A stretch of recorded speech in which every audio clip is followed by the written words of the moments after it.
Hai semua, di video kali ini saya akan membahas tentang MSCI Review Agustus 2026, di mana di review Agustus ini ada 10 saham yang dikeluarkan. Apakah alasan mereka dikeluarkan itu sama atau berbeda? Sebagai informasi, yang pembekuan atau freeze, artinya nggak ada saham dari small ke standar, tidak ada dari non-anggota jadi anggota, itu masih berlaku.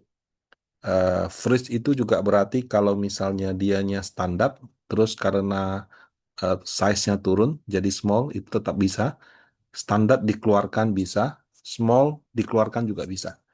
Jadi freeze ini artinya nggak boleh masuk, cuma boleh keluar gitu. Nah, 10 saham yang keluar itu antara lain ada saham Arto, Buka, Esa, Film, Hill itu Rumah Sakit Hermina kalau nggak salah ya. KPIG, Ratu, SMGR, TCPI, sama Goto. Nah, sebagai informasi penyebutan saham di konten kali ini ataupun nanti di bagian tengahnya bukan rekomendasi beli, jual, atau tahan. Nah, sekarang pertanyaannya 10 saham ini keluarnya alasan sama apa tidak? Em, Disclaimer dulu, saya tidak memiliki akses informasi langsung ke MSCI mengenai mengapa saham-saham ini dikeluarkan. Jadi yang saya lakukan, saya baca pengumuman-pengumuman, saya baca dokumen MSCI, kebetulan yang edisi Agustus sudah keluar. Jadi kalau buat Bapak Ibu yang mau research tentang MSCI, saya sangat merekomendasikan untuk mendownload dokumen ini. MSCI GIMI Methodology. GIMI itu Global Investable Market Indexes gitu. Jadi kurang lebih kan dia memberikan semacam panduan kepada investor global kalau mau beli saham di suatu negara, sahamnya apa aja. Nah, makanya global investable. Jadi saham global yang bisa diinvestasikan, M-nya market kalau nggak salah ya. Tapi nanti boleh coba dicari deh, takut saya salah ya. Nah, kemudian jadi yang saya lakukan adalah saya bandingkan data, data harga sahamnya, ketentuan-ketentuan dalam dokumen ini, dan juga saya bandingkan dengan pemberitaan-pemberitaan MSCI sebelumnya. Nah, atas semua saham yang disebut, saya juga kebetulan tidak punya sahamnya. Nah, berdasarkan pengamatan saya, eh, di Agustus ini 10 saham yang dikeluarkan itu bisa dibagi menjadi 4 kategori. Maksudnya 4 kategori penyebab ya. Jadi yang pertama itu karena early redemption, early deletion, redemption itu istilah untuk reksadana. Early deletions, masuk ke dalam HSC karena size dan penggunaan data kepemilikan 1%. Nah, jadi early deletion itu bagaimana? Di dokumen MSCI yang Agustus ini, saya perhatikan ada tambahan poin-poin baru. Yang sebelumnya kayaknya belum ada deh. Atau mungkin saya kurang teliti bacanya. Tapi seingat saya belum ada. Jadi di poin 326 ini disebutkan early deletion of existing in the index constituent gitu. Artinya konstituen itu artinya member. Jadi saham-saham membernya itu yang eh, existing, artinya yang sudah jadi member itu bisa dikeluarkan lebih awal. Ya. Securities may be considered for early duration. Jadi kata may itu artinya mungkin ya. Dipertimbangkan untuk dikeluarkan lebih awal karena salah satu dari dua skenario di bawah. Satu, eh, dia mengajukan kebangkrutan. Kemudian, jadi kalau di luar negeri kan, kalau perusahaan bermasalah kan dia mengajukan kebangkrutan atau dia mengajukan pelindungan. Ini sama sih, intinya kamu digugat pilot, kamu kayak proteksi. Jadi semua hutang standstill, artinya nggak boleh bukan nggak boleh ditagih, tapi nanti biar pengadilan yang memutuskan, gitu ya.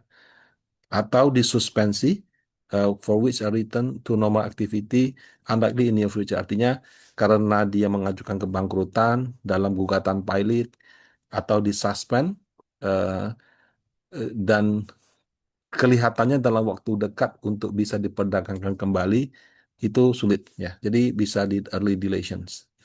Satu lagi adalah ini, companies that fall stock exchange listing requirement resulting. Jadi perusahaannya listed di bursa, kemudian bursa kan ada ketentuan. Nah, karena ketentuan tersebut, ya, menyebabkan suatu saham itu dihapus. eh, Ya, bisa dibaca intinya kurang lebih adalah kalau di salah satunya adalah harganya harga terendah di dalam bursa tersebut gitu. Nah, kalau misalnya suatu saham itu eh, masuk di bursa terendah atau harganya tidak available, jadi nggak bisa ditransaksikan, itu juga bisa dipertimbangkan untuk dihapus lebih awal. Nah, ini adalah early deletions gitu ya. Nah, suatu saham juga bisa dipertimbangkan untuk early redemption apabila ada corporate events. Jadi ada aksi korporasi di mana FIF-nya itu eh, berkurang dan atau apa berkurang atau diperkirakan akan berkurang di bawah 15%.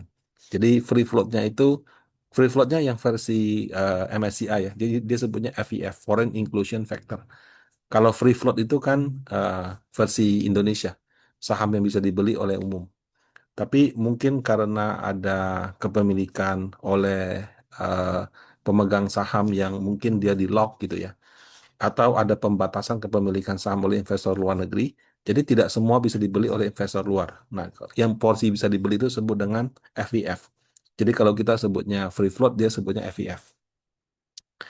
Nah, jadi kalau free floatnya itu berkurang atau diperkirakan akan berkurang di bawah 15%.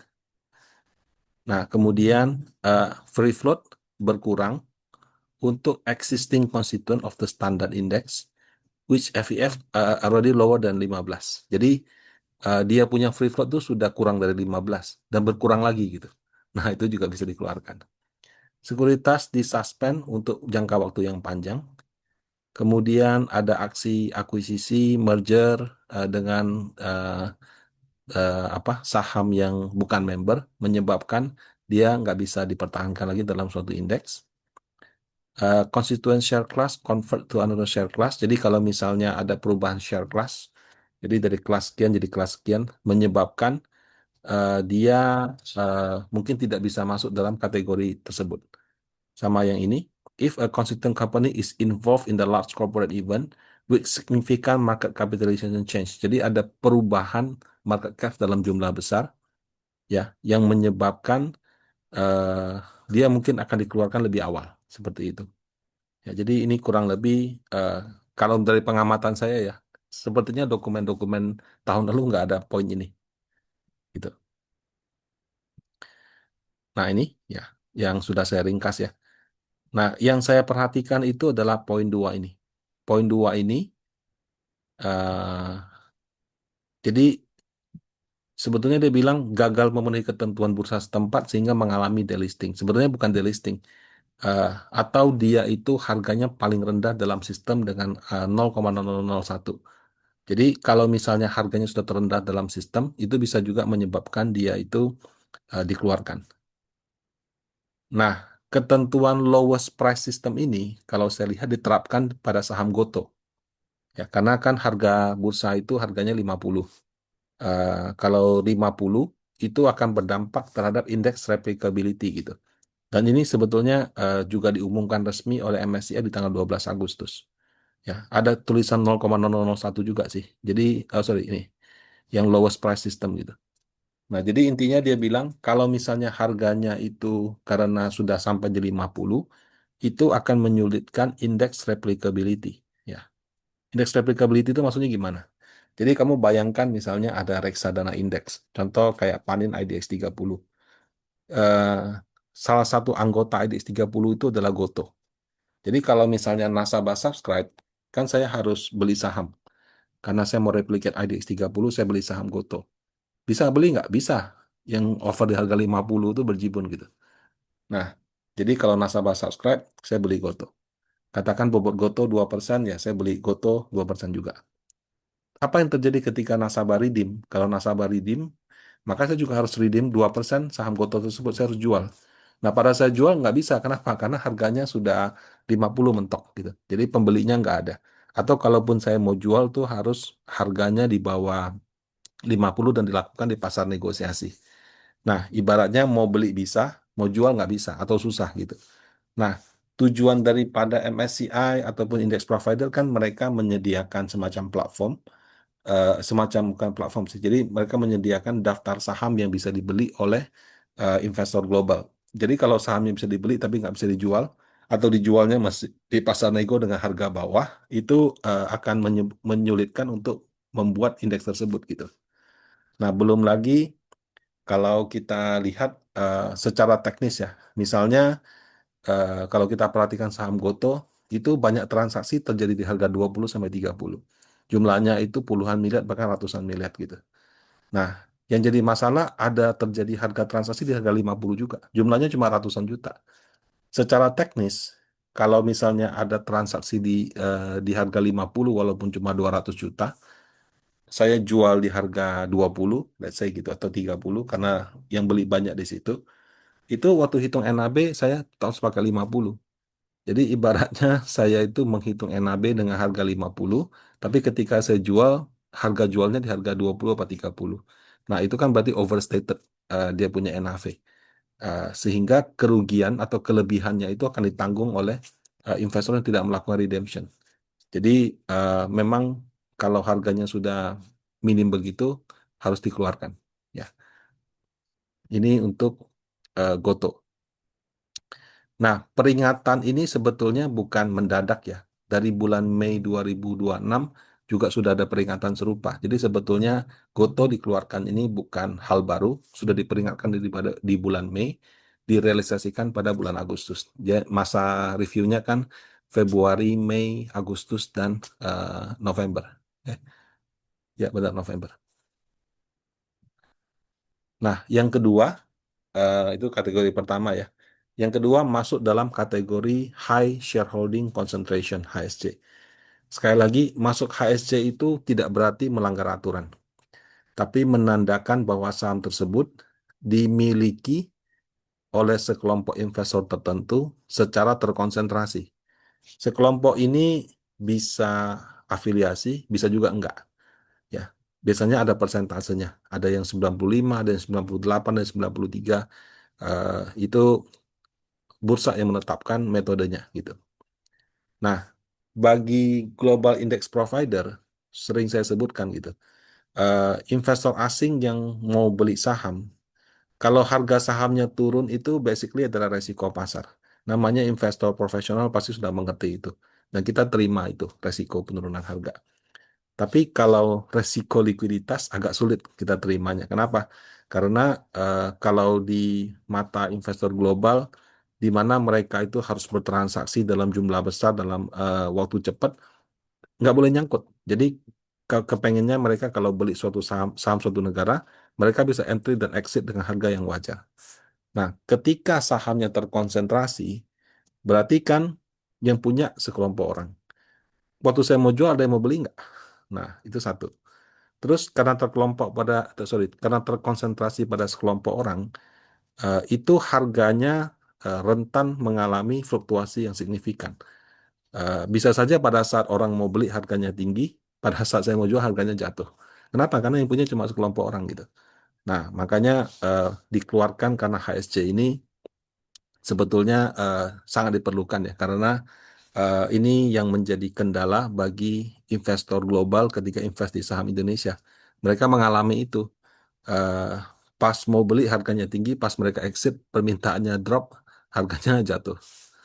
Nah, bahkan kalau kita baca dokumen-dokumennya MSCI dan FTSE, MSCI itu baru mau memasukkan saham yang kena HSC itu dengan catatan satu, sudah dicabut, dan ada masa jeda 1 tahun. Kalau FTSE lebih parah. FTSE itu dia tunggu sudah dicabut, plus masa jeda 2 tahun, plus ada review subjektif. Ya sama juga MSCI juga ada review subjektif. Jadi nggak sekedar eh, dikeluarkan terus masuk lagi gitu ya. Kalau saham dikeluarkan bukan karena HSC bisa masuk lagi anytime. Tapi kalau saham dikeluarkan karena HSC, nah itu untuk masuk lagi itu masa masa tunggunya cukup panjang gitu. Nah, dari 10 saham yang disebutkan itu ada 2 saham yang dikeluarkan karena HSC, yaitu TCPI dan film. Nah, TCPI ini diumumkan masuk HSC itu di Mei 2026. Cuma mungkin tanggal pengumumannya 29 Mei. Pengumuman MSCI itu biasanya di pertengahan bulan Mei gitu. Jadi kemungkinan sudah lewat waktunya, sudah terlanjur, makanya di bulan Mei nggak dikeluarkan, dikeluarkannya di Agustus, TCPI. Nah, kalau film ini diumumkannya 14 Juli, kan pengumuman Agustus. Jadi keburu dan itu dikeluarkan. Nah, jadi karena HSC ini TCPI sama film. Nah, yang ketiga, ini karena size-nya tidak memenuhi ketentuan, gitu ya. Nah, bagian ini terus terang saya kemarin baca sampai 2-3 jam.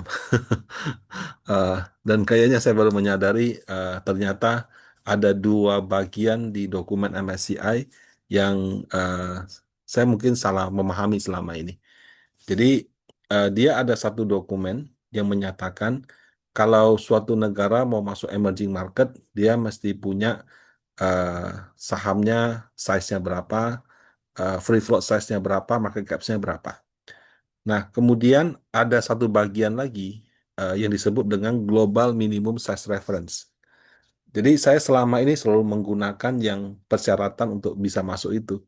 Ternyata setelah saya baca-baca kurang tepat. Yang harus dibaca, yang harus menjadi acuan itu harusnya adalah Global Minimum Size Reference ini, GMSR ini gitu. Nah, eh, kalau berdasarkan dokumen ini, untuk bisa masuk ke dalam MSCI standar, full market caps-nya itu perlu 8,1 billion, yang kalau dirupiahkan dengan kurs 18.000 itu 146 T. Nah, free float-nya itu setengahnya, jadi 146 bagi 273. Nah, kalau kamu baca dokumen yang satu lagi, angkanya cuma setengah. Jadi kalau yang ketentuan untuk eligible MSCI emerging dan segala macam itu eh, cuma 73 sama 36. Ya. Terus terang saya sampai saat ini saya belum tahu yang dipakai itu adalah yang ini atau yang itu. Tapi kalau mengacu kepada dokumen Agustus yang saya baca, saya menggunakan GMSR ini adalah 146 dan 73 untuk standar, dan untuk small cap-nya 11 sama 5,5 gitu. Nah, eh, berdasarkan angka ini, Bapak Ibu, 146 sama 73, 11 sama 5,5, saya compare gitu ya. Untuk yang MSCI standar kan ada Cepin. Cepin itu tadinya standar, terus diturunkan ke small. Ya. Nah, full market cap-nya 53, free float-nya 18. Kalau ini kan 146 sama 73, jelas lebih bawah. Nah, di dalam MSCI itu juga ada namanya buffer. Ya, buffer itu artinya kalau untuk saham anggota dikeluarkan itu nggak serta-merta. Jadi dia lihat dulu angka ini, terus dia sesuaikan sama buffernya. Nah, buffernya itu 2/3. 2/3 itu berarti kalau fullnya 146 jadi 97. Kemudian 73-nya menjadi 2/3-nya gitu. Nah, setelah dilakukan 2/3 pun tetap nggak memenuhi, sehingga dia turun gitu. Nah, tapi terus terang kalau saya pakai GSMR ini ada bagian yang agak mengganjal. Kenapa? Karena United Tractor sama BRMS juga sama. Mereka itu juga kalau dengan buffer 2/3 sekalipun untuk full dan free float-nya itu kelihatannya belum memenuhi gitu. Nah, kenapa mereka nggak dikeluarkan? Jadi bisa saja saya salah. Bisa saja yang dipakai bukan ini, tapi yang dipakai itu adalah yang angka yang setengahnya lebih kecil itu. Kalau pakai yang setengah lebih kecil itu memang betul cuma Cepin yang keluar. Ya. Tapi kalau saya boleh jujur, Cepin tidak memenuhi ini bukan bulan Agustus ini aja. Kalau saya lihat data-data di review sebelumnya, seharusnya dia dari dulu sudah keluar, tapi nggak keluar-keluar gitu. Jadi ada kemungkinan ya sayanya yang salah, atau somehow ketika dari standar turun itu ada beberapa pertimbangan-pertimbangan yang sifatnya apa namanya, yang sifatnya eh, mungkin di luar angka gitu. Ya, jadi yang jelas Cepin secara angka memang nggak masuk, tapi kalau kita mau tegas, dua saham ini juga harusnya keluar karena untuk full dan free floatnya itu di bawah ketentuan gitu. Antara keluar atau turun ke small cap gitu. Nah, kemudian di small cap itu kan juga ada standarnya juga. Small cap itu adalah 11 sama 5,5 gitu. Nah, saya menggunakan harga tanggal 31 Juli.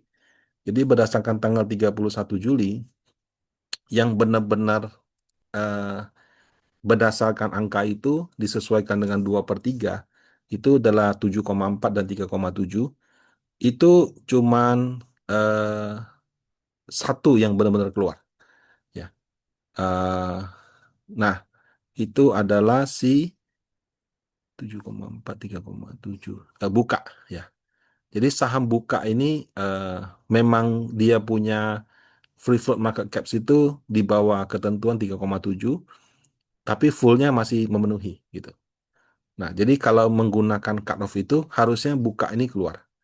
Nah, tapi yang lainnya di atas 3,7, kenapa nggak keluar gitu kan?